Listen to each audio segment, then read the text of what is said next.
Good afternoon, everybody. So, as Joanna just said, my name's James Cadman. I work for the Supply Chain Sustainability School. So I'm just going to give you 10 minutes of what the school is about and how you can get involved with it. Okay, so just before we get started, I just want to do a bit of a poll. So if you'd all stand on your feet for me just for a second, get some warmth back into your feet. I've got 3 simple questions for you about the Supply Chain School. So, if you've heard of the Supply Chain Sustainability School, you can stay standing. If you haven't, you can sit back down again. Okay, great, that's a good start. If your organisation that you work for is either a member or a partner of the school, you can stay standing.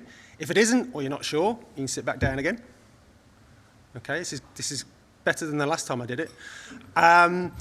And if you or one of your colleagues in your team have interacted with the Supply Chain School in the last 3 months, so since Christmas, let's say, you can stay standing. If you haven't, or you don't know, you sit back down again, please.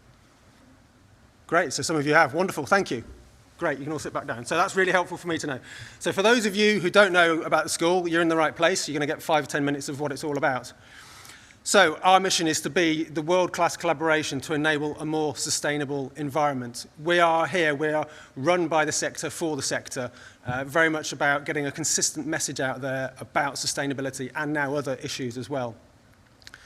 So the Supply Chain School is a common approach for giving people learning and education about sustainability issues. How do we go about tackling climate change? How do we bring in social value? How do we deal with upcoming issues like HVO, red diesel, whatever the issues are?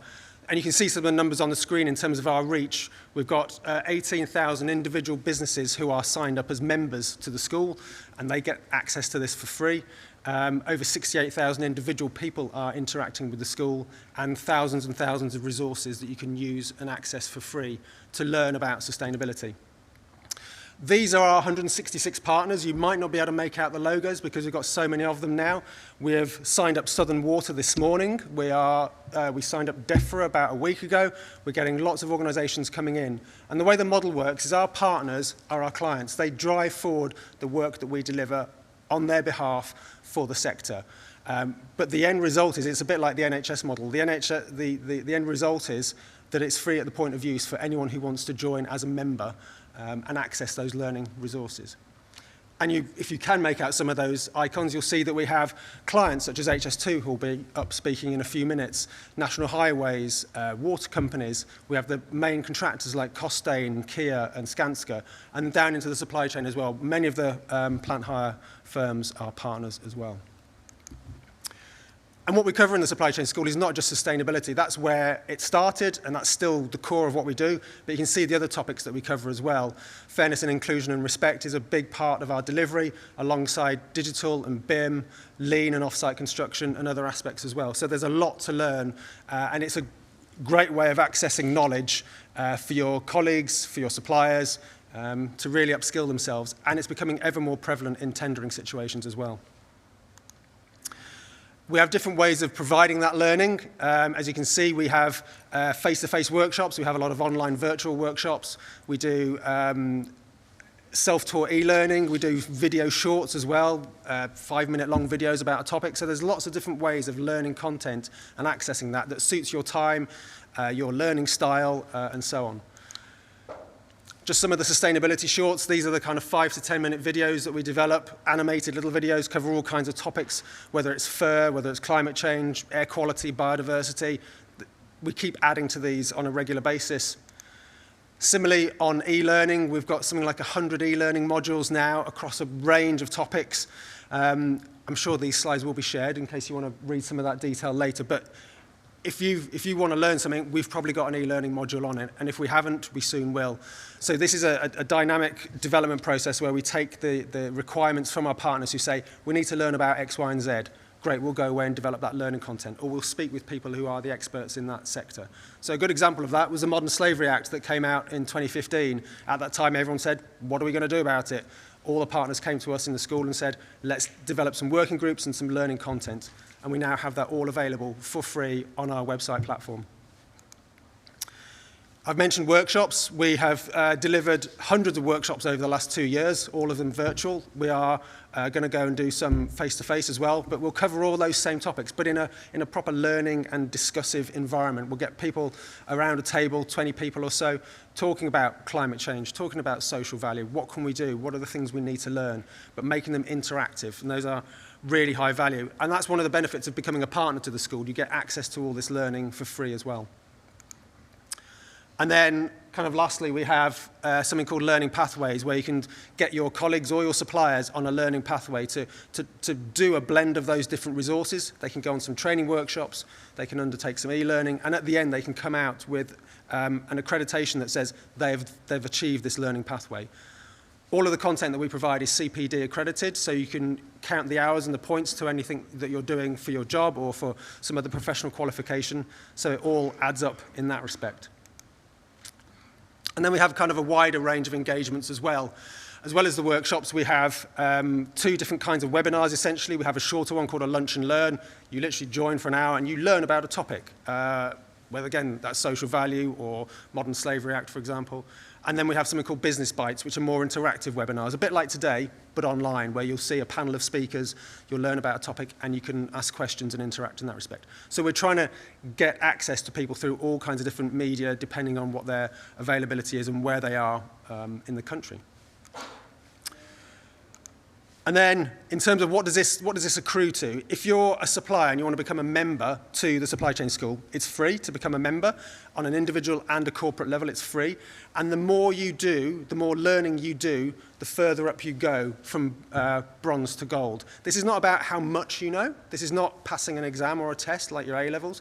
This is about how interactive you are, how much time you spent attending workshops, doing e-learning and so on. So there's a good route up there, and we see many of the partners now stating in their tender PQQs, we want our suppliers to be members of the supply chain school, at least at bronze level. We're seeing that happening more frequently. Then if you really want to get involved, you can become a partner. This is where the money starts flowing, but there are various partnership levels to get involved and be part of that list of 166 partners, and you can get into steering the route of the supply chain school. What do we need to cover? What level of detail? What other aspects are we not doing? So that's where the partnership comes in. So what impact has the school had? We do an impact survey once a year. We go out to all the members and the partners and say, how good are we doing? And there's lots of detail behind this. There's loads of stats. I'm just going to show you one. And you can see here that we get good feedback about the impact and the effect that the school can have in terms of improving cost reduction, in terms of winning new business, attracting and retaining new talent, addressing sustainability issues, and so on. So it does have a useful key benefit. There are other sources of information out there, undoubtedly, but this is one place where you can go and you're getting a consistent message from the sector, from those 166 partners, or 167 now. I'm just going to spend a couple of minutes focusing on the plant and equipment group. One of the things that the supply chain school does is it has working groups, category groups that focus on specific topics within the world of sustainability and so on. And I'm just going to talk about the plant group, which is one that I run and have been doing for about 3 or 4 years now. That's the webpage. So if you go to the supply chain school and search for plant group, you'll find it. We put all our information out there. It's all transparent. It's all free to access. There's no hidden agenda. There's nothing behind a paywall. The only wall is registering to get access to some of the material, but that's a free registration process. So we've got several resources aimed at the plant and equipment sector in the school on air quality, on reducing carbon emissions, how you can operate equipment more effectively from a sustainability point of view, and use those to educate suppliers, operatives, site managers, QSs, procurement people, whoever it might be, on how we can go about actively tackling air quality and greenhouse gas emissions, and other aspects as well, end of life, embodied carbon on the agenda as well. One of the resources we developed was a mapping program for looking at clean air zones like the ULEZ in London and other cities, where if you're going in to do some work in one of those cities and you want to know what are the restrictions on road transport and off-road transport, there's a database effectively. It's based on Google Maps and it's uploaded with all the latest information on what those restrictions are or what are the forthcoming restrictions when they come into place across the UK. So useful tools that can be used as part of your decision-making process. As well as developing our own resources, we're quite happy to bring other people's resources in. The guys from DataTag have done a very good little video on the ECV scheme. You can go and speak to them about it if you don't know what it is. We've happily shared their video on our site. It's on our platform, free to access, and say, look, we're behind this. Go and have a look at it yourselves. So if someone else has done something really good, we'll signpost to that as well. And then we do a bit of engagement and discussion. Obviously, I'm here today. We've got various things that I can see Chris right at the back. Here he was in 2019 talking to a bunch of people, over 100 people in London, about these topics, about how we can reduce air quality and greenhouse gas emissions, how we can collaborate. And on that day, we had Flannery, we had WP Group, we had Volvo, Skanska, and HS2 all talking about this topic. Having that value chain approach is really important from our point of view. I think you're going to hear a bit more about that in a few minutes. And then in 2020, literally days before the pandemic and the lockdown happened, City of London, and then we went online as well. So we're getting that message out through the supply chain school and bringing in key stakeholders to talk about those topics. And one of the things I want to finish on is something that the plant group has been doing for a couple of years now, called the minimum standards and the associated plant charter that goes with that. And this is an outward demonstration from the partners and other organisations about what they're doing to reduce air quality emissions, to reduce greenhouse gas emissions, and train people and get operatives and designers and procurement people and everyone else on board with this message that we've been talking about today. So the school's plant charter has a set of commitments, 5 commitments, and anyone can apply. You don't have to be a partner in the supply chain school. You can be a supplier, you can be a member.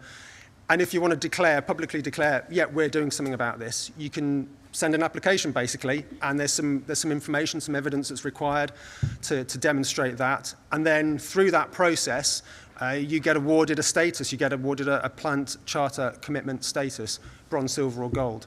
And that can be used publicly to say, yep, this is what we're doing, we're actively doing it.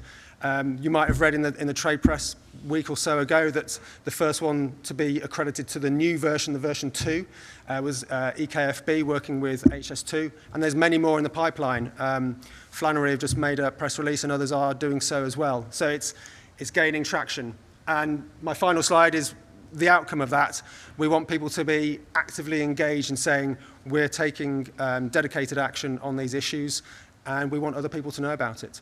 So if you're interested in this, I've got a stand out there in the freezing cold alleyway, so come and see me later.